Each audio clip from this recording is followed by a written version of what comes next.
Pak. Nah, ini saya mau.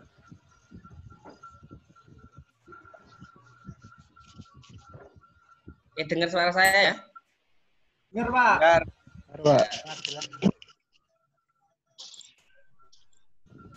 Saya mute aja. Oke, selamat sore. Assalamualaikum warahmatullahi wabarakatuh. Waalaikumsalam warahmatullahi wabarakatuh. Oke, kita langsung masuk ke materi saja.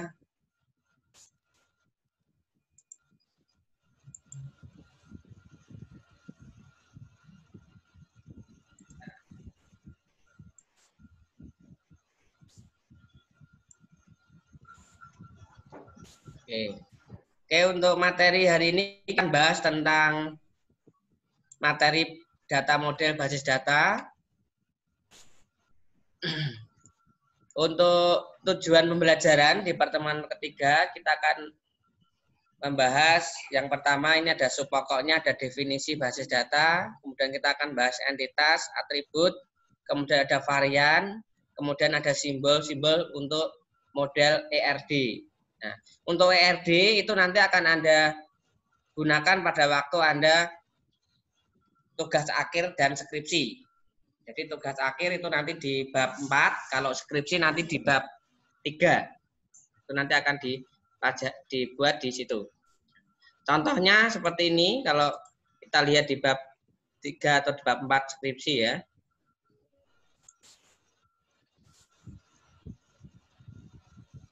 Ini contoh bab 3.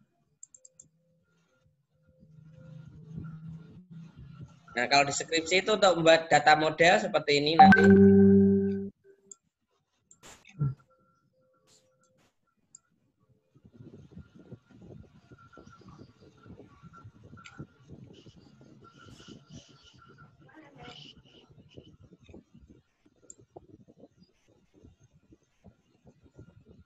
Nah, seperti ini. Ini untuk ERD, Entity Relationship Diagram. Ini nanti akan digunakan pada waktu Anda skripsi. Nah, kalau yang di sini, ini saya contohkan aplikasi tentang persediaan barang. Nah, di sini ada tabel barang, di sini ada fil-filnya ini ya. Nah, untuk membuat seperti ini nanti menggunakan Visio nanti. Kemudian ini untuk tabel masnya, ini customer, ini untuk yang belah ketupat, ini simbol relasi atau transaksi. Nah, seperti ini ada M ini berarti many ya, banyak ke banyak hubungannya. Ini ada pengguna seperti ini. Nah, nanti untuk tabel database-nya seperti ini tabel barang, ini buat seperti ini. Ini kalau kita nanti skripsi. Nah, skripsi. Terus nanti untuk aplikasinya bentuknya seperti ini. Nah, ini ada menu login-nya. Ini ada form barangnya ini. Ya, ini nanti akan Anda pelajari di pemrograman aplikasi. Nah, nanti bisa menggunakan Visual Basic, Delphi, kemudian nanti bisa menggunakan PHP MyAdmin atau pemrograman PHP ya, maaf ya tadi. Kalau PHP MyAdmin itu database-nya. Kalau untuk aplikasinya bisa menggunakan Macromedia Dreamweaver. Kalau Anda sudah pernah memakai. Ini. Nah, kalau hasilnya, ini contoh hasilnya bab 4 itu seperti ini. Nah, ini contoh menggunakan Visual Basic ini. Nah, ini sistem informasi manajemen pendistribusian barang. Ini ada login-nya. Dan ini ada menu utama kayak gini. Nah, ini. Nah, ini nanti yang akan berinteraksi dengan database yang Anda buat. Ini yang interaksinya. Ini adalah aplikasinya. Sama seperti Facebook kemarin pada waktu penjelasan. Anda ngupload postingan itu kan otomatis kesimpan ke database. Nah, database-nya seperti ini. Bisa ditampilkan langsung kalau untuk Facebook ya. Anda bisa privasi setting. Contoh, update statusnya khusus untuk teman saya saja. Itu bisa disetting. Kemudian nanti yang tidak bisa mengakses postingan saya, si A, si B, si C itu bisa dibatasi. Sama juga dengan aplikasi yang nanti kita buat, itu juga bisa kita batasi. Siapa saja yang bisa mengakses data pelanggan, siapa saja yang mengakses data customer, itu kita bisa batasi melalui database. Tuh. Nah, kita masuk langsung ke materi. Materi langsung.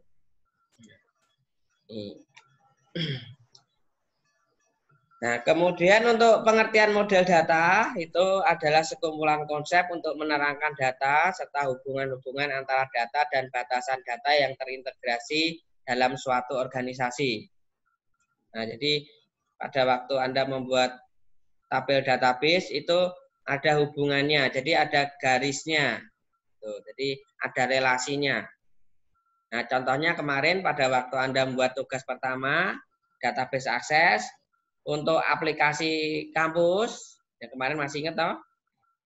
Nah, aplikasi kampus di situ ada tabel mahasiswa, kemudian ada juga tabel kelas, kemudian ada tabel nilai, itu saling berhubungan, panahnya saling berhubungan. Nah, itu jadi ini untuk menerangkan dari data tabel yang tadi, yang di pertemuan 1 dan 2 di tugas.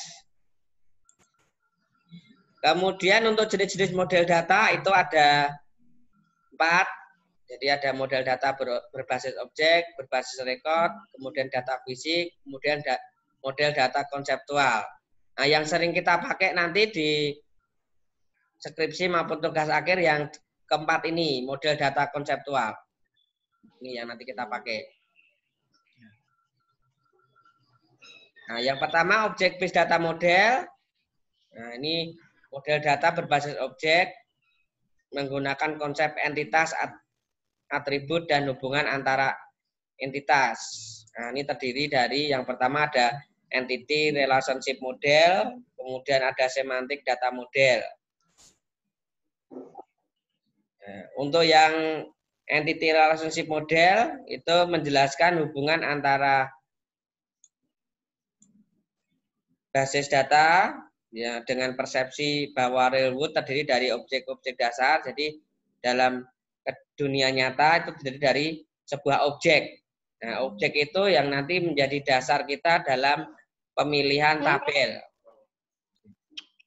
Oke. Kemudian lanjut.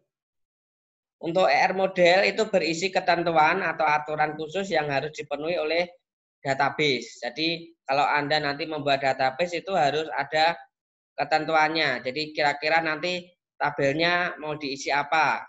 Kemudian filenya nanti mau kita buat seperti apa, itu kita harus lihat dulu dari keadaan kita atau keadaan di tempat penelitian.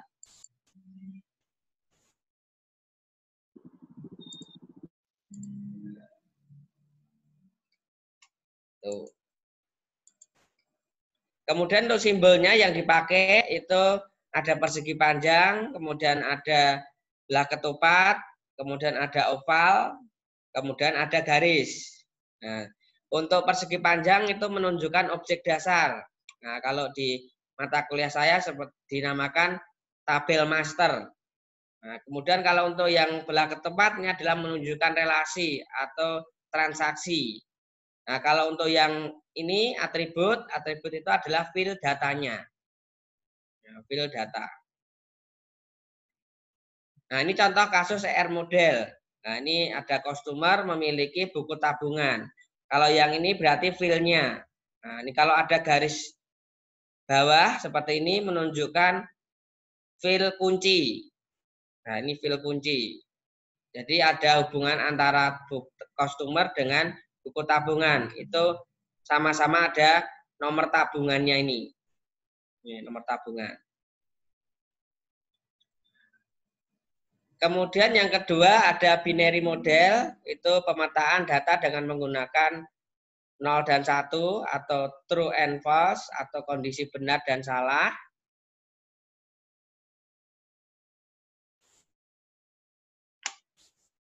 Kemudian yang ketiga ada semantic model, ini hampir sama dengan entity relationship model. Ini di mana relasi antara objek dasar tidak dinyatakan dengan simbol tetapi menggunakan kata semantik. Jadi menggunakan kata-kata. Sebagai contoh, dengan masih menggunakan relasi pada bank X, sebagaimana contoh sebelumnya dalam semantik model adalah seperti terlihat pada gambar di atas atau di bawah ini ya. Untuk tanda-tanda yang menggunakan semantik, menggunakan garis panah. Ini garis panah menunjukkan relasinya. Nah, kalau kita contohkan dengan grafik atau model, ini seperti ini. Jadi Amir, nah ini Amir seorang customer ya. Seorang customer, dia mempunyai tabungan. Jadi panahnya ini. Kalau tanpa panah ini menunjukkan atribut atau field data. Field data. Kemudian untuk yang B, record based data model. Nah, model ini berdasarkan pada record untuk menjelaskan kepada user tentang hubungan logik antara data dalam database. Nah, perbedaannya dengan object based data model. Nah, pada record based data model, di samping digunakan untuk menguraikan struktur logika keseluruhan dari suatu database, juga digunakan untuk menguraikan implementasi dari sistem database atau higher level deskripsi of implementasi. Ini perbedaan dari object based data model.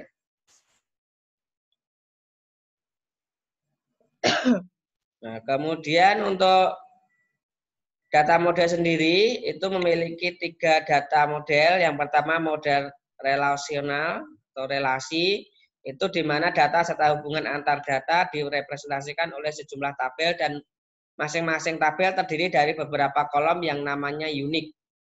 Unik itu tidak boleh ada data yang kembar datanya. Nah, ini contohnya tabel database penjualan itu terdiri dari 3 tabel. Yang pertama ada tabel supplier, suku cadang, dan pengiriman. Nah, kalau kita buat tabelnya seperti ini. Yang pertama tabel supplier. Nah, ini nomor supplier, nama nama supplier, status sama kota. Nah, ini statusnya unik. Unik itu tidak boleh kembar. Jadi dari nomor suppliernya. Jadi nomor suppliernya itu ada S01 sampai S04. Tidak mungkin di sini ada S01 double. Gitu. Sama seperti data KTP Anda. Nah, KTP Anda itu juga bersifat unik. Nah, uniknya dari mana? Dari NIK-nya, nomor induk KTP-nya. Kalau nama, nggak mungkin dia unik. Karena kenapa? Nama itu kan bisa sama. Nah, itu. Jadi yang bersifat unik itu salah satu ini, nomor suppliernya. Atau primary key-nya kalau kita bahas nanti di pertemuan keempat. Primary key. Nah, kalau suku cadang ini yang membuat unik adalah nomor part-nya, nomor spare part. Ini yang membuat unik. Jadi tidak boleh ada yang kembar. Jadi P01 sampai P05 datanya. Nah, demikian juga data NPM Anda atau data mahasiswa. Pada waktu Anda pembayaran, itu NPM juga menjadi kode uniknya. Jadi antar mahasiswa itu berbeda-beda NPM-nya. Kemudian setelah itu ada tabel pengiriman. Nah, tabel pengiriman. Nah, kalau untuk tabel pengiriman yang bersifat unik, seharusnya di sini ada tambahan satu lagi kode pengiriman. Nah, kalau untuk nomor supplier sama nomor part ini bukan unik lagi, tapi dia sebagai foreign key atau secondary key. Jadi dia bersifat primary key pada tabel master sini, tapi kalau di tabel transaksi, ini kan transaksi ini. Ada hubungan antara nomor supplier dengan nomor spare part. Nah, ini ada interaksinya, ini tabel transaksi ini. Nah, seharusnya di sini ada tabel nomor pengiriman yang bersifat uniknya. Ini. Ini untuk tabel supplier. Nah, mungkin ada pertanyaan sampai sini yang belum paham. Ya, ada pertanyaan? Belum paham semua, Pak. Mumet apa tambah bingung?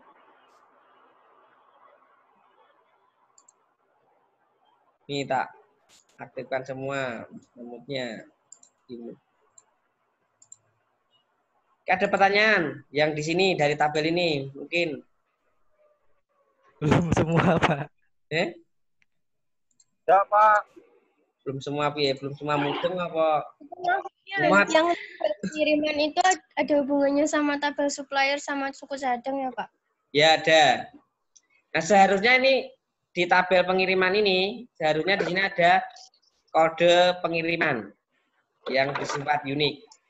Gitu. Terus itu di tabel pengiriman yang nomor supplier itu kan S01-nya lebih dari 1, itu nggak apa-apa. Nah, jadi ini kalau untuk yang nomor supplier di sini sama nomor spare part di transaksi, ini tuh foreign key, bukan sebagai primary key. Jadi filenya itu sebagai foreign key. Jadi bukan primary key. Kalau primary key itu harus satu, tidak boleh double gini. Ya, ada lagi. Ini ada yang belum saya.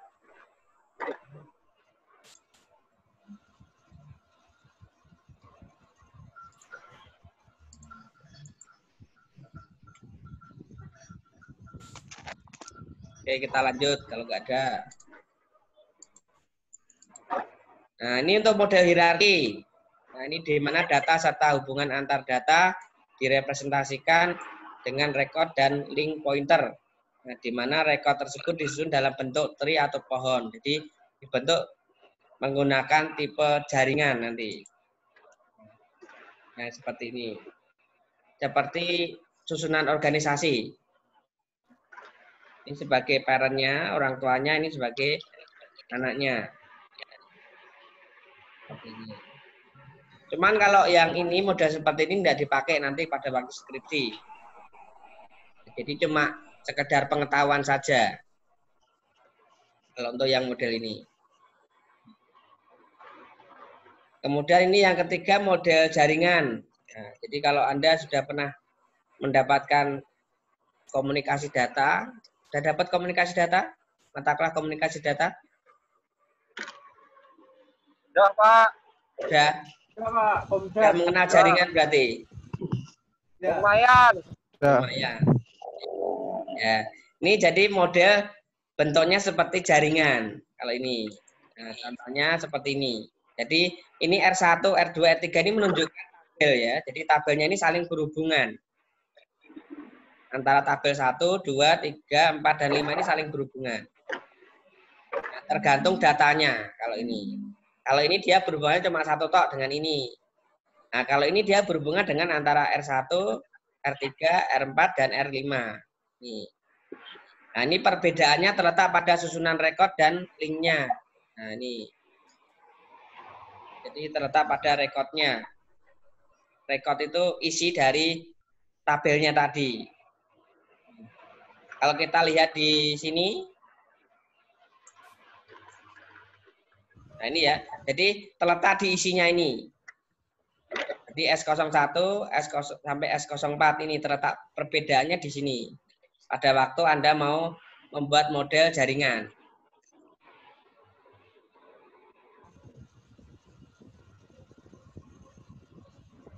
Kita masuk lagi.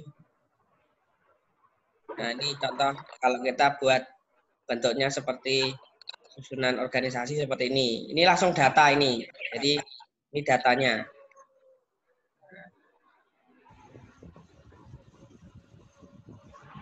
Nah, kemudian yang selanjutnya kita masuk ke physical data model. Nah, ini digunakan untuk mengurangi data pada interval level.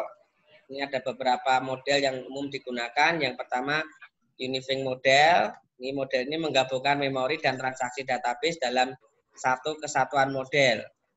Jadi modelnya dijadikan satu. Jadi tidak bisa dipecah. Nah, kalau kita menggunakan frame memory, Ini sebuah virtual view dari tempat penyimpanan sekunder yang digunakan untuk mendukung penyimpanan rekod dalam database. Jadi kalau kita menggunakan virtual view berarti ada cadangan lain untuk menampilkan data tersebut. Jadi untuk penyimpanannya bisa di komputer tersebut, bisa di komputer lain. Nih, untuk penyimpanan dari data tadi. Nah, ini contohnya ini. Ini contoh tabel database student, kelas, dan sebagai subjeknya ini.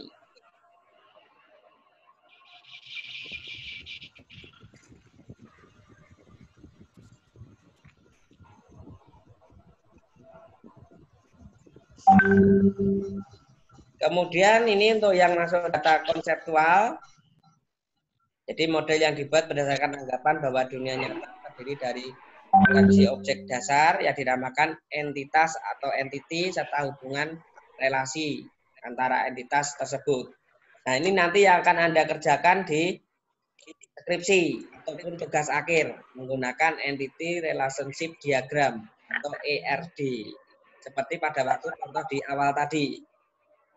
Nah, manfaat penggunaannya CDM atau konseptual data itu memberikan gambaran yang lengkap dari struktur basis data, yaitu arti, hubungan, dan batasannya.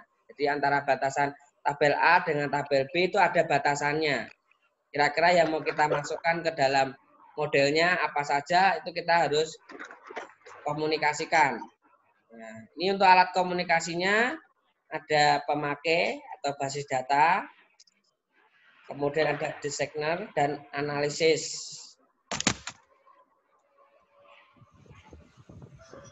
Ini contohnya ada tabel customer, kemudian ada bank, ada tabungan. Nah, ini untuk merelasikan antara customer dengan tabungan itu ada nomor rekening. Ini ada nomor rekening yang bisa kita relasikan dengan customer dengan tabungan. Selesai ini. Ini untuk ERD. Jadi yang nanti Anda pelajari itu di skripsi maupun tugas akhir adalah ERD. Sebagai contoh yang tadi ya.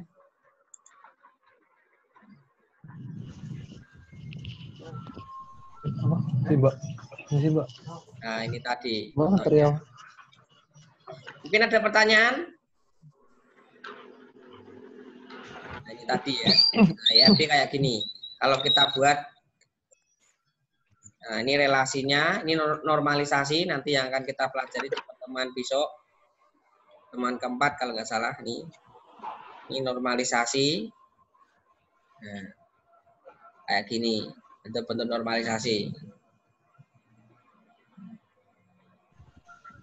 Ini untuk materi saya sampai di sini ya. Mungkin ada pertanyaan untuk pertemuan 1 atau 2 yang belum paham, atau tugas yang belum selesai, yang masih ada problem, bisa disampaikan ke saya. Yang online banyak sekali ini, bisa kita bahas.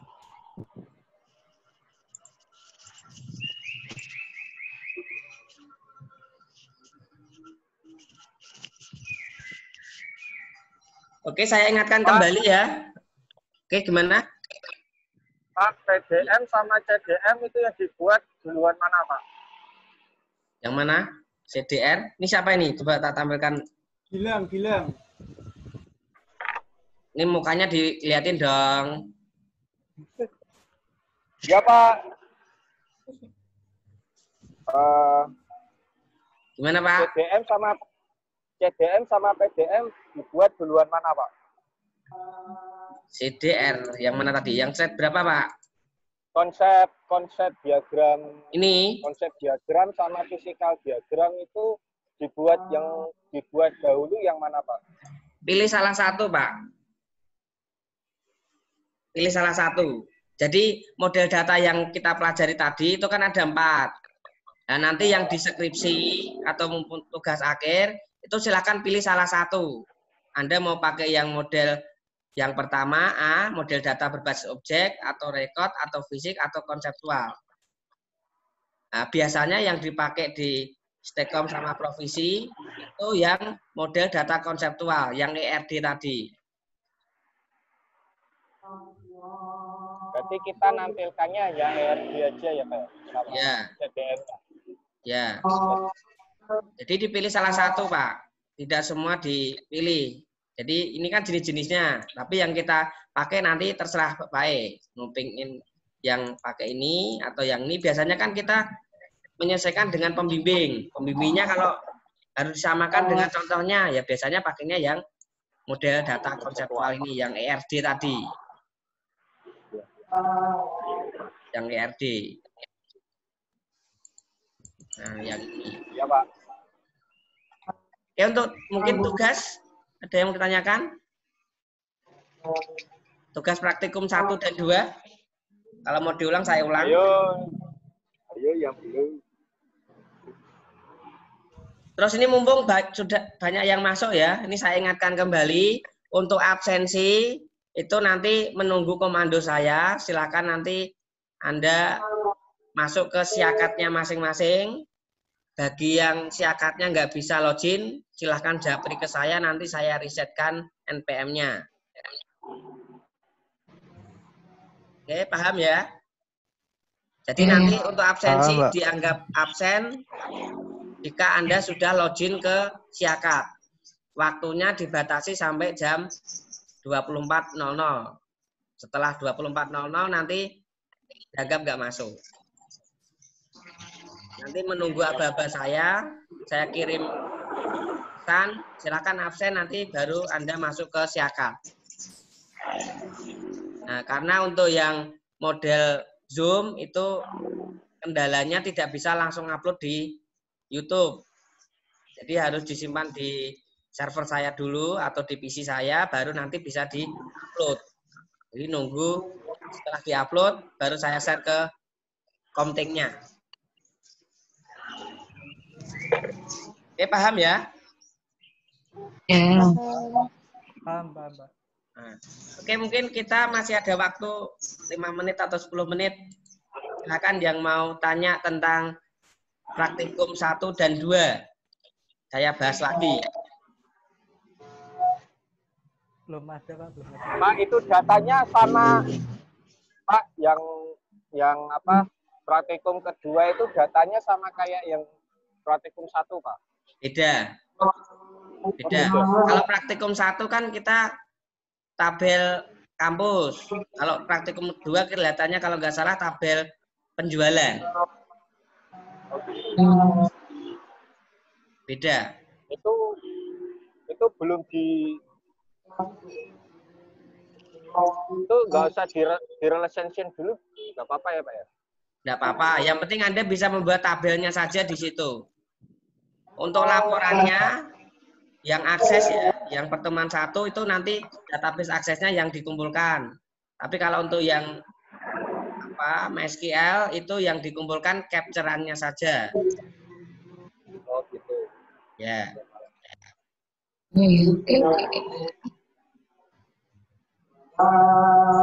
Ya, ada pertanyaan lagi?